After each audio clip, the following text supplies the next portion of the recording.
అవసరాలు ఎన్ని చూసినా చరిత్ర పుటలనంత తిరగరాసిన వేలెత్తి చూపలేని వేదికవ్వదా మా భరతఖండమే. విభేద భేదాలు ఎన్ని వచ్చినా వేదాల వాదాలు ఎన్ని చేసినా వేరెందు కాలేని ఐకమత్యమే నేర్పే భరతఖండమే.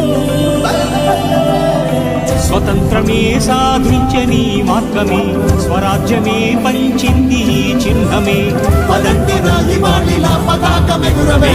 వందే మాతరం వందే మాతరం.